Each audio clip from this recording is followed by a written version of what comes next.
जय सिया राम। आइए पाठ को आगे बढ़ाते हैं। सबसे पहले हम श्री राम की वंदना करेंगे, क्योंकि वंदना करने से ही हनुमान जी उपस्थित होते हैं, और जिस कथा में हनुमान जी उपस्थित हो गए वो कथा सफल समझिए।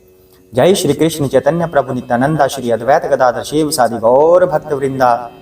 हरे कृष्ण कृष्ण कृष्ण हरे हरे, हरे राम राम राम हरे हरे। जय सिया राम। श्री रामचंद्र गुपुंग राज राजेंद्र राम रघुनायक राघवेश राजाधिराज वंदन रामचंद्र दासु मध्य भक्त शरणागतो अस्मि।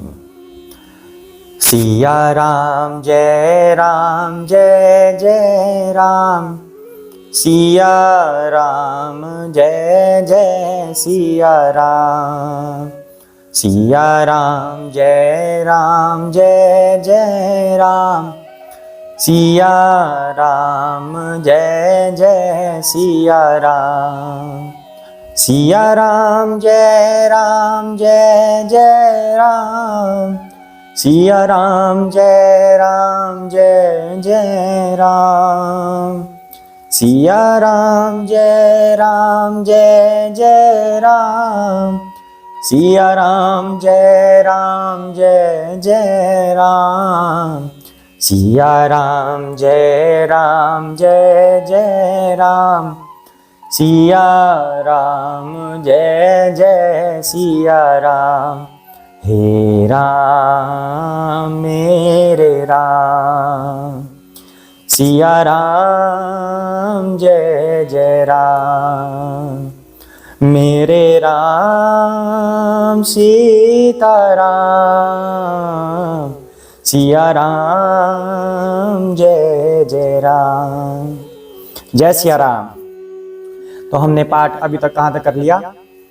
गरुड़ जी और काकभुचुंड जी की वार्तालाप चल रही है। काकभुचुंड जी बता रहे हैं कि जब उन्होंने पहले जन्म लिया था कलयुग में, तब क्या क्या हुआ था, कलयुग के अधर्मों के बारे में बताया, और फिर उन्होंने खुद के बारे में बताया कि मैं शिव भक्त हुआ करता था, लेकिन जो हरि के भक्त होते थे उनसे मैं जलन होती थी, मुझे उनसे मैं जलता था। अगर कहीं पे हरि भक्ति की बात होती थी तो मुझे बड़ा क्रोध आता था। इसी तरह कहते हैं कि जो उनके गुरुजी थे, काकभुचुंड जी के जो गुरुजी थे, तो वो कहते थे कि तू शिव जी का भक्त है, लेकिन हरि से विमुख होकर तो सुख कैसे पाएगा।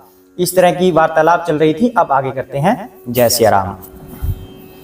जेहि ते नीच बड़ाई पावा, सो प्रथम ही हति ताहि नसावा, धूम अनल संभव सुनु भाई, ते ही बुझाव घन पदवी पाई। नीच मनुष्य जिससे बढ़ाई पाता है वह सबसे पहले उसी को मारकर उसी का नाश करता है। अर्थात जो भी उपकार करता है नीच मनुष्य पर, नीच मनुष्य सबसे पहले उसी का बुरा करता है। ऐसे काकभुचुंड जी बता रहे हैं कि मैं बुरा था, मेरे गुरुजी तो अच्छे थे, पर मैं इतनी बुराई करता था गुरुजी के सामने, क्रोधित होता था, तब भी गुरुजी को क्रोध नहीं आता था, तब भी वो मेरी भलाई की ही बात करते थे। कहते हैं कि लेकिन मैं तो नीच था ना, मैं तो सब जगह अपनी बुराई फैलाता था। हे भाई सुनिए, आग से उत्पन्न हुआ धुआं मेघ की पदवी पाकर उसी अग्नि को बुझा देता है। रज मग परि निरादर रही, सब कर पद प्रहार नित सहाई, मरुत उड़ाव प्रथम ते ही भरई, पुनि नृप नयन किरीटन ही परई। तो क्या कह रहे हैं? धूल रास्ते में निरादर से पड़ी रहती है और सदा सब के लातों की मार सहती है, पर जब पवन उसे उड़ाता है, ऊंचा उड़ाता है पवन उस धूल को, तो सबसे पहले वह उसी को भर देती है। अर्थात जब हमारे पैरों में धूल पड़ी रहती है तो सब उसको कुचलते हैं, लेकिन हवा का गुण देखिए, हवा क्या करती है? हवा उस धूल को उड़ा देता है ऊंचाई पे, ताकि कोई उसको पैर से ना कुचले। तो धूल क्या करती है? बदले में उस हवा को ही अपने खुद से भर देती है, यानी कि हवा को भी धूल भरी बना देती है। तो उसी तरह से कह रहे हैं कि नीच मनुष्य दूसरों में अपनी बुराई ही फैलाता है। तो और फिर राजाओं के नेत्रों और मुकुटों पर पड़ती है, अर्थात वही धूल उस हवा को खराब कर देती है, और वो राजाओं के मुकुटों पर भी वही पड़ती है। हर जगह वही पड़ेगी धूल, जैसी हवा होगी, चाहे धूल भरी हवा हो या शुद्ध हवा हो, हवा का जैसा गुण होगा सब जगह वही व्याप्त होगी। तो उसी तरह कहते हैं कि नीच मनुष्य या नीच प्राणी कोई भी हो, वो दूसरों को बुराई ही देता है। अपने खुद की बात बता रहे हैं काकभुचुंड जी, इतने बड़े भक्त हैं, जो भक्त होता है वही खुद की बुराई कह सकता है, वरना सब तो कहेंगे कि हम ठीक हैं आप गलत हो, तुम्हारी ही गलती है। हम हमेशा ये बात करते हैं, अपनी गलती कभी नहीं मानते, पर जो भक्त होते हैं वो हमेशा कहते हैं कि मेरी ही कुछ ना कुछ गलती रही होगी।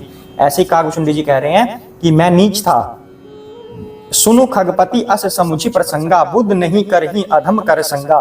कवि कोविद गावही असिनीति, खल सन कलह न भल नहीं प्रीति। हे पक्षीराज गरुड़ जी सुनिए, अब काकभूषुंडी जी कह रहे हैं, ऐसी बात समझकर बुद्धिमान लोग नीच का संग नहीं करते। कवि और पंडित ऐसी नीति कहते हैं कि दुष्ट से न कलह ही अच्छा है और न प्रेम। कहते हैं कि जो बुरा व्यक्ति होता है ना तो उससे दुश्मनी करो ना उससे दोस्ती करो, क्योंकि बुरा अगर हमारे लिंक में है, हम उससे जुड़े हैं किसी भी तरीके से, तो हमें वो बुराई ही देगा, कभी अच्छा ही नहीं दे सकता। तभी कहते हैं कि हमेशा भक्तों की संगति करनी चाहिए। संगति से ही, जैसे हमारी संगति होगी हम वैसे ही बन जाते हैं। उदासीन नित रहिया गोसाई, खल परिहरिया समान की नाई। मैं खल हरिया कपट कुटिलाई, गुर हित कही न मोही सुहाई। हे गोसाई, अब उनको गोसाई की संज्ञा दे रहे हैं, उससे तो सदा उदासीन ही रहना चाहिए। किससे रहना चाहिए? बुराई से, बुरे व्यक्तियों से, बुरी संगति से उदासीन रहे, उनसे लिंक ना करिए। दुष्ट को कुत्ते की तरह दूर से ही त्याग देना चाहिए।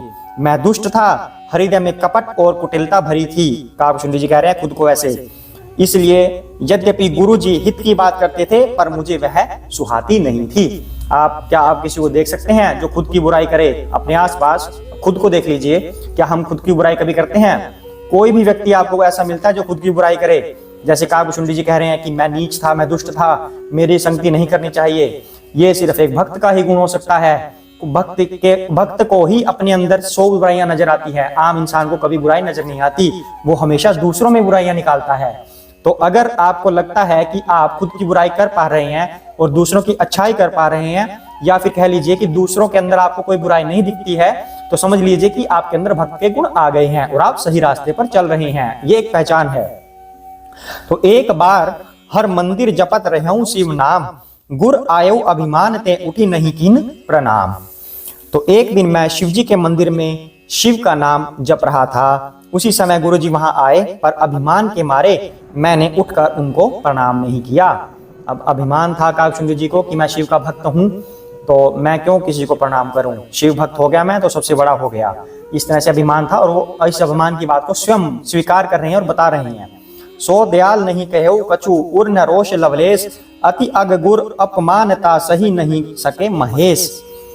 गुरु जी दयालु थे, मेरा दोष देखकर भी उन्होंने कुछ नहीं कहा। उनके हृदय में लेश मात्र भी क्रोध नहीं हुआ, पर गुरु का अपमान बहुत बड़ा पाप है, अतः महादेव जी उसे नहीं सह सके। अर्थात महादेव जी के भक्त थे गुरु जी भी और काकभूषुंडी जी भी।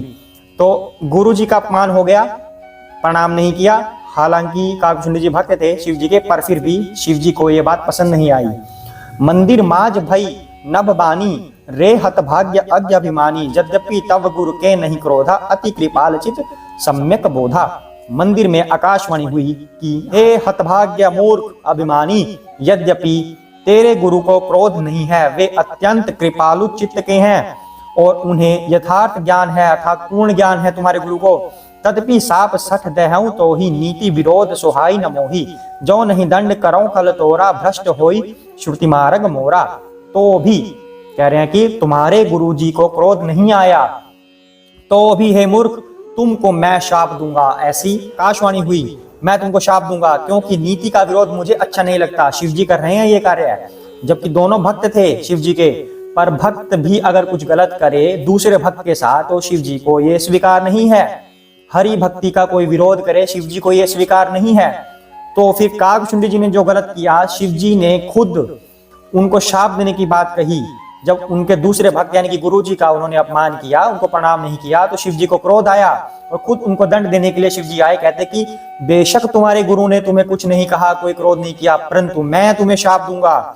मुझे नीति का विरोध अच्छा नहीं लगता। अरे दुष्ट, यदि मैं तुझे दंड न दूं तो मेरा वेद मार्ग ही भ्रष्ट हो जाए। जय सिया राम। आज के लिए इतना ही करते हैं। जय सिया राम।